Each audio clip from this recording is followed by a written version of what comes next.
Ka patur apo jo sozi Enver Hoxha? 10 misteret që i mori me vete në varë. Enver Hoxha është njeriu që në historinë e Shqipërisë ka marrë me vete shumë mistere. Jo vetëm si drejtuesi një sistemi i cili kishte në thelb të fshinte të vërtetën, por edhe si një diktator i famshëm në periudhën që drejtoi vendin e tij. Misteret e Hoxhës fillojnë që në rininë e hershme të tij, kur edhe sot nuk njihet aktiviteti, shkollimi dhe formimi intelektual.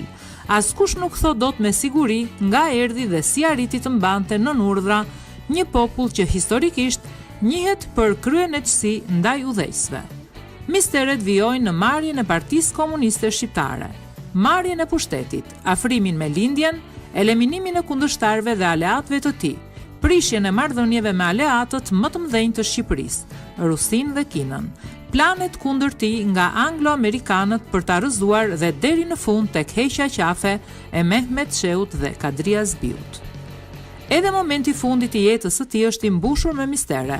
Sëmundjet e tij kur nuk u bën publike, po ashtu vdekja u arrit të mbahej e fshehtë për 2 ditë. Më 11 prill bëhen 25 vjet që Enver Hoxha ka ndruar jetë, por pothuajse është shumë pak për të zbuluar misteret e tij. Enver Hoxha është ndër të paktit që kundërshtarët e donin nga frika dhe të vetët e donin nga mallëngjimi. Sistemi që ai instaloi në Shqipëri me gjithë përparësitë dhe mangësitë që ka, kur nuk mund të hiqet nga memoria historike e vendit. Në këto 20 vjet janë thënë e stërthën një pafundësi faktesh për të, por askush nuk ka marrë përsipër të bëjë një biografi të tij. Jo vetëm për ndjesitë që ai shkakton në popull, por edhe për faktin se do të duhet një punë voluminoze nga historian serioz për të nxjerrë në dritë anët e errta të Enver Hoxhës.